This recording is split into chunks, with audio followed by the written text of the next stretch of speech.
Welcome back to my YouTube channel mister लिपुन।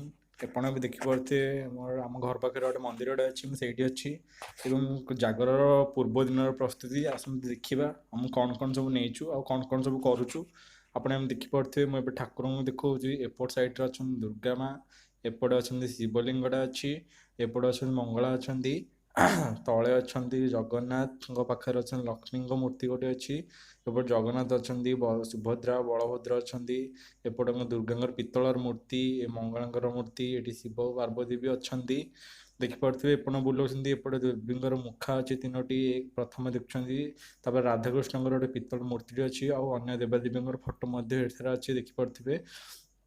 ଆସନ୍ତୁ ଏବେ ଦେଖିବା ଜାଗର ପୂର୍ବ ଦିନର କିପରି ଆମେ ପ୍ରସ୍ତୁତି କରୁଛେ।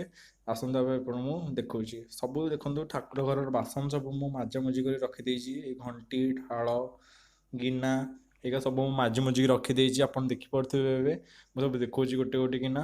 ଏଇ ଶଙ୍ଖ ମଧ୍ୟ ମୁଁ ରଖିଦେଇଛି, ଦକ୍ଷିଣବର୍ତ୍ତୀ ଶଙ୍ଖ ଯେଉଁଟା। ତାପରେ ରଖିଛି ଚନ୍ଦନ ପେଡ଼ା ରଖିଛି ଆଉ ଧୂପକାଠି ରଖିଛି। ଦେଖନ୍ତୁ ମୁଁ କିଛି ଅରଖ ଫୁଲ ନେଇଛି, ପୂର୍ବ ଦିନ ମୁଁ ତୋଳିକି ରଖିଦେଇଥିଲି ଅରଖ ଫୁଲ ଗୁଡ଼ିକ ଦେଖିପାରୁଥିବେ ଆପଣ। ଅରଖ ଡେମ୍ଫ ମଧ୍ୟ ମୁଁ କିଛି ଛିଡ଼େଇ ଛିଡ଼େଇ ଅଳ୍ପ ରଖିଦେଇଛି, ଆଉ ଅଳ୍ପ ଡେମ୍ଫ ବାଲା ଅଛି। ତାପରେ ମୁଁ ନେଇଛି ଏଠି ବେଲପତ୍ର ଦେଖିପାରୁଥିବେ ଆପଣ, ପୁରା ଫ୍ରେଶ୍ ବେଲପତ୍ର 108ଟା ବେଲପତ୍ର ଏଥିରେ ଅଛି। ଆଉ ପୂର୍ବ ଦିନରୁ ମନ୍ଦାରର କଢ଼ ମଧ୍ୟ କିଛି ନେଇଯାଇଛି, ଆପଣ ଏବେ ଦେଖିପାରୁଥିବେ। ତାପରେ ମୁଁ ନେଇଯାଇଛି ଗଙ୍ଗା ଜଳ, ଦେଖନ୍ତୁ ଗଙ୍ଗୋତ୍ରୀ ଜଳ, ଗଙ୍ଗା ଜଳ ଦରକାର ହେବ।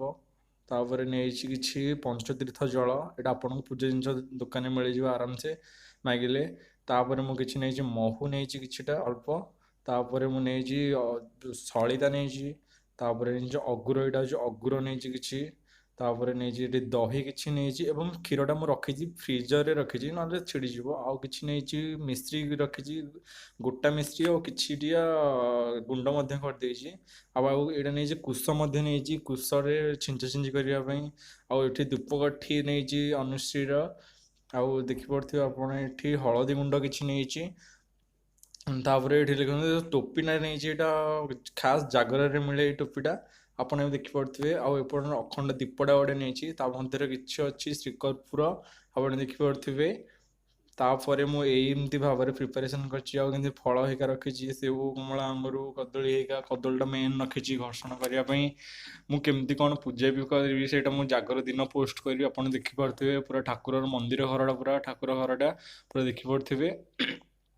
ତଳେ ବି ମଧ୍ୟ ସନ୍ତୋଷୀ ମାଙ୍କର ଫଟୋ ଲାଗିଛି। ମୁଁ ଏଠି ସବୁ ପୂଜା ଜିନିଷ ସବୁ ରେଡ଼ି କରି ରଖିଦେଇଛି କାଲି ସକାଳ ପାଇଁ, ଆପଣ ଏବେ ପୁରା ଦେଖିପାରୁଥିବେ ଫୁଲ୍। ଏବଂ ମୁଁ ଦେଖାଇ ଦେଉଛି ଆପଣଙ୍କୁ। ଯଦି ଆପଣଙ୍କୁ ଭିଡ଼ିଓଟି ଭଲ ଲାଗିଥିବ ଲାଇକ୍ କମେଣ୍ଟ ଆଉ ସବସ୍କ୍ରାଇବ୍ କରିବାକୁ ଭୁଲିବନି। ରହୁଛି, ନମସ୍କାର।